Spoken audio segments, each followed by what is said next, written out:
Hello! Magandang umaga sa inyong lahat. Kumusta po kayo? Ngayon po, magpa-fried chicken tayo. Simplihan lang natin. Salt and pepper fried chicken lang. Gusto ko kasi to, masarap ito eh. Gusto kong i-share sa inyo. Ito, lagyan natin ng salt yung ating dalawang hita ng chicken. Ayan, 4 pieces lang yan. Solve na kami ni sister ko dito. Huwag natin masyadong paalatin, kahit na salt and pepper siya. Yung saktong alat lang. Okay na yan. Yun lang, okay na dito. Masamasahin natin para kumano yung salt sa laman ng chicken. Ayan, oh, diba? Kasama kong mga foodie. foodie din tayo, diba? O, yan. Masahin natin maigi para malusaw yung asin. Dahil salt and pepper siya, lagyan natin ng paminta. Maraming paminta. Ang sarap niyan. Masarap nito. Simple lang ito, pero masarap. Oh. Kasi, alam nyo, kung ano lang yung ingredients na nandyan sa atin, okay na yan. Huwag na nating hanapin pa yung ano. Tsaka paminsan-minsan, masarap din kumain ng mga simpleng timpla lang ng pagkain, pero may enjoy mo. Maganda yun eh, masarap yun eh. Para meron tayong ibang alternative, diba? Ayan. Salt and pepper nga eh, kaya peppery, pero yummy. Sa mga hindi mahilig sa paminta, hanap kayo ng pwede nyo mailagay na ibang ingredients. Pwede naman. Kayo masusunod. Diba? Kung sinong kakain, siyang masusunod eh. O yan. Ayan. Lagyan natin ng kalamansi. Para meron siyang citrusy taste. Masarap ito pag masarap ang fried chicken talaga pag may kalamansi. Kaysa sa ibang masarap talaga para sa akin lang naman. Masarap talaga yung kalamansi eh. Ayan. O, diba? O, 4 na maliliit na kalamansi lang, pwede na. Hindi naman kailangang over sa Ayan. Oh, diba? Okay. Lamasin natin ng konti para ma-spread yung calamansi juice. Lagyan na natin ng itlog para masarap, malinamnam. Bagay sa salt, tsaka sa pepper, yung lasa ng egg, at tsaka pang bind din para maganda yung ating coating. Maglalagay kasi tayo ng coating dito eh. Ayan, no? Diba? Ayan. Lagyan natin ng harina, all-purpose flour,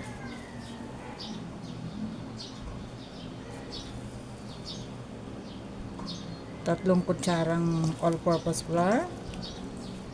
Tapos lagyan natin ng isang kutsarang cornstarch. O, diba? Saktong lutong, hindi masyadong matigas, hindi masyadong malata. Sakto lang. Okay. Ayan, oh. Lamasin natin yan para mix para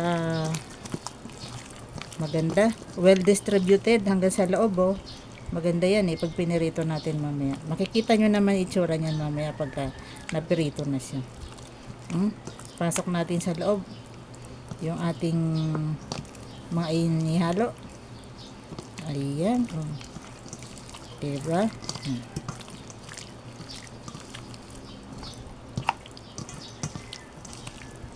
Ready na for frying. Okay. Oh, one down. Ayan. Oh, ganda. Sa mga hindi pa po nakasubscribe, subscribe na po. Like and share para laging updated sa ating mga i-upload na recipes. Okay. O, yan. O. Okay na po. Baliktarin na po natin. 5 minutes bawat sides. Oh, yan. Ganda. O, diba? Golden brown na siya. Oh, yun, oh. Ganda ng ating chicken. Masarap na naman ang kainan natin ito. Oh! Oh! Perfect! Yummy! Pagbigan ko dyan. Oh, eto na ang ating salt and pepper fried chicken. Okay. Oh, ganda. Diba? Oh, sarap nito.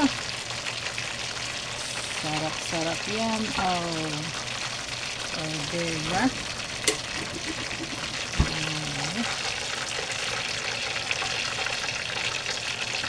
Daming kaanin na naman ito. Oh.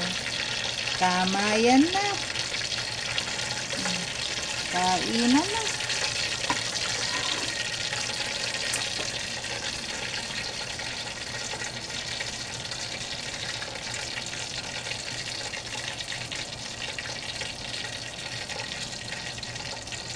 Hello mga padaba. Ito na yung ating salt and pepper chicken. Luto na siya. Kakainin na natin.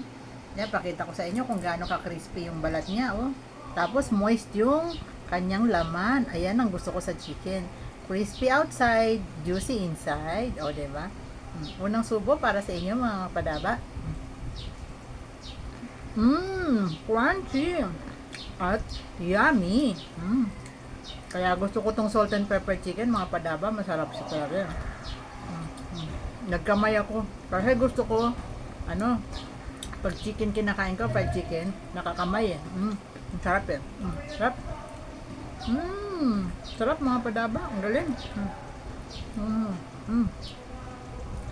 Thank you for watching mga padaba. Bye bye.